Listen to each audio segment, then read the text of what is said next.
Beware the Ides of March, Shakespeare warned, but in modern British politics it's May that decides our fate.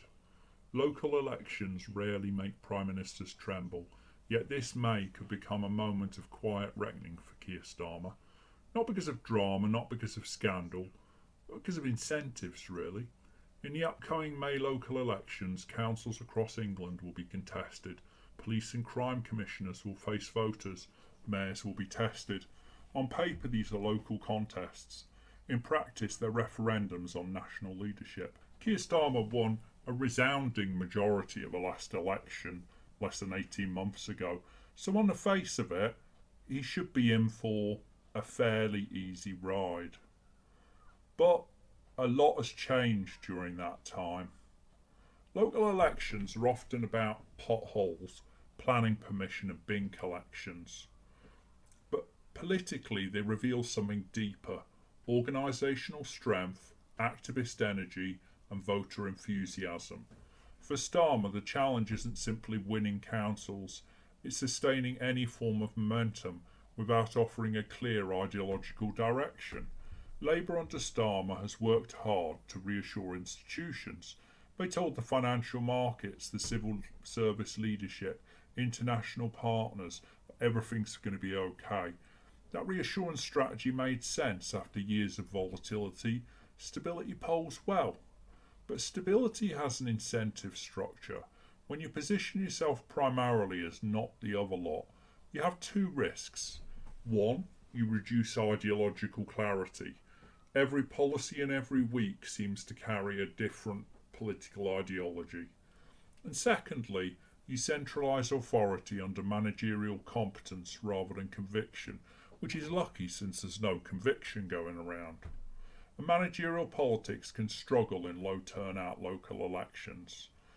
The people have probably never disliked a Prime Minister so much, and a winning political party has never fallen from grace so quickly.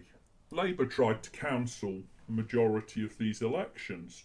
Apparently they were very expensive, rather inconvenient, because they're restructuring everything to a structure that wasn't in their manifesto, but they did promise change, so they're changing the councils and it's not worth having a vote.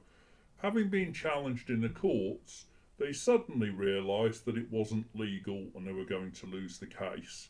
Paid £100,000 compensation to the Reform Party, who's currently polling about twice the numbers they are, and then handed out millions to their councils so that they could prepare for these unexpected, inconvenient elections.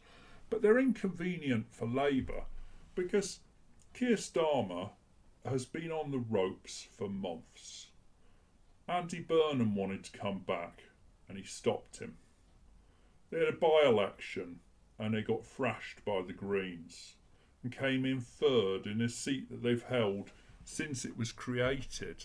And although it's been remodelled recently, they've basically run the whole of that constituency since the war and part of it for a best part of 100 years.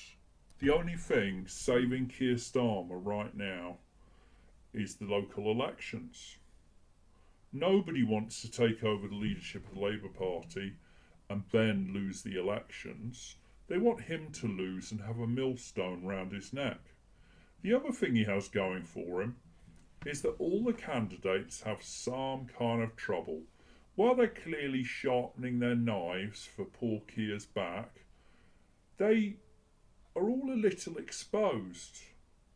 Andy Burnham, he's not in Parliament, so he can't stand. Angela Rayner, oh, she's waiting on her tax bill before she can be let back in the cabinet in any way, shape or form. Wes Streeting, oh, he's best buddies with Petey, the Prince of Darkness Mandelson. It's rather inconvenient at this time to be friends with him, but luckily he was able to distance himself by releasing all of the messages that he sent. Oh yeah, those messages were rather disloyal and suggested that the Labour Party is in a complete shambles under Keir Starmer. None of them look best set really, but there's a Shakespearean irony in calling it the Ides of May. Caesar ignored the warning because power felt secure. Modern politics rarely falls to daggers, it falls to drift and decline. But with so much drift and decline, Starmer is very exposed to those daggers, and there's quite a lot of his cabinet would like to have a go.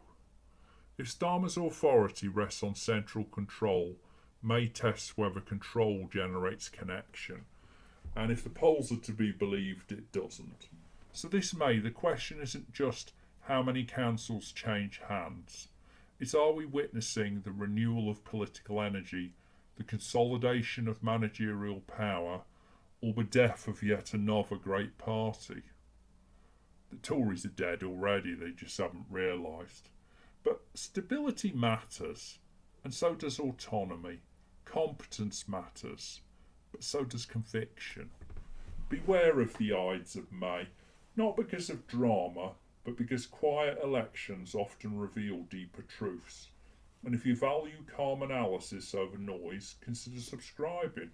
Let me know your thoughts below, even if you disagree.